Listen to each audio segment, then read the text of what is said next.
राज्य निर्वाचन आयोग के द्वारा राजस्थान में नगरीय निकाय आम चुनाव 2026 की घोषणा किए जाने के साथ ही डिंग जिले के समस्त नगरीय निकाय क्षेत्रों में आदर्श आचार संहिता पूर्ण रूप से प्रभावी हो गई है। आगामी चुनावों को निष्पक्ष, पारदर्शी, शांतिपूर्ण और भयमुक्त वातावरण में संपन्न कराने तथा आचार संहिता की समुचित पालन सुनिश्चित करने के उद्देश्य से गुरुवार को कलेक्ट्रेट सभागार डिंग में जिला निर्वाचन अधिकारी कलेक्टर मयंक मनीष ने मान्यता प्राप्त राजनीतिक दलों के प्रतिनिधियों के साथ बैठक की।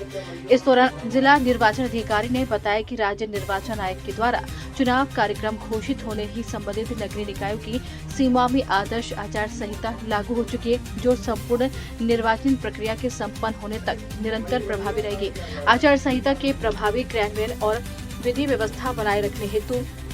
नगरीय सीमा क्षेत्र में भारतीय नागरिक सुरक्षा संहिता की धारा 163 के तहत आवश्यक विशेष धागे लागू कर दी गई। उन्होंने बताया कि समस्त रिटर्निंग अधिकारी और संबंधित विभागीय अधिकारियों को निर्वाचन आयोग के दिशा निर्देशों की पालन सुनिश्चित करने हेतु निर्देशित किया जा चुका है। जैसा कि आप सबको विदित है कि कल 19 अगस्त 2026 को राज्य निर्वाचन आयोग द्वारा राजस्थान राज्य में नगरीय निकायों के आम चुनाव की घोषणा की गई है, जिसके अंतर्गत जो चुनाव होंगे नगरीय निकायों के वो 2 चरणों में होंगे।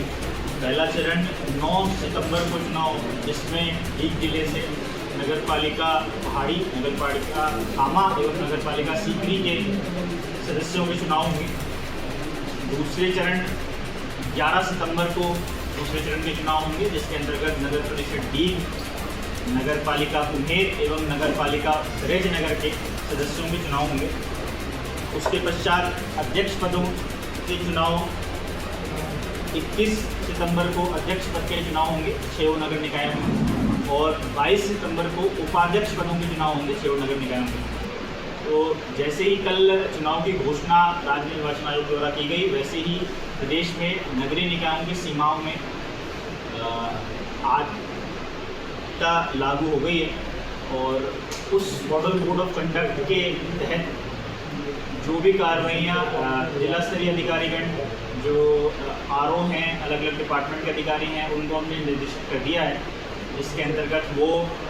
जो भी नॉर्म्स हैं मॉडल कोड ऑफ कंडक्ट के, उसकी वो पालना करा रहे हैं। इसके अलावा आज एक राजनीतिक दलों के प्रतिनिधियों के साथ एक बैठक की गई, जिसमें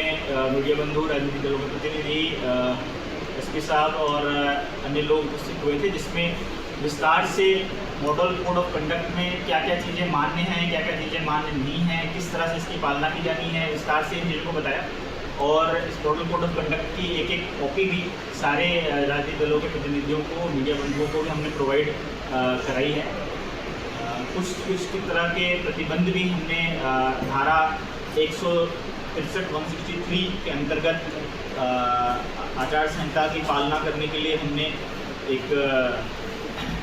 निषेधाज्ञा जिले में नगरीय निकायों के क्षेत्रों की सीमाओं के अंतर्गत ये निषेधाज्ञा जारी की है। तो कुल मिला के आज की बैठक का उद्देश्य ये था कि सारे मीडिया बंधु और राजनीतिक दलों के प्रतिनिधि को मॉडल कोड ऑफ कंडक्ट में किस तरह से क्या पालना की जानी है उसके बारे में पता चले, पूरा शेड्यूल क्या है उसके बारे में पता चले, और चूँकि लॉटरी सारे नगरीय निकायों की निकाली जा चुकी है, तो कौन सा वार्ड किस नगर पालिका का किस कैटेगरी के लिए रिजर्व है, वो सारी चीज़ें निकल ली। उसी के अनुसार नॉमिनेशन फॉर्म लेने की कार्रवाई और आगामी कार्रवाई आरओज़ के द्वारा की जाएगी।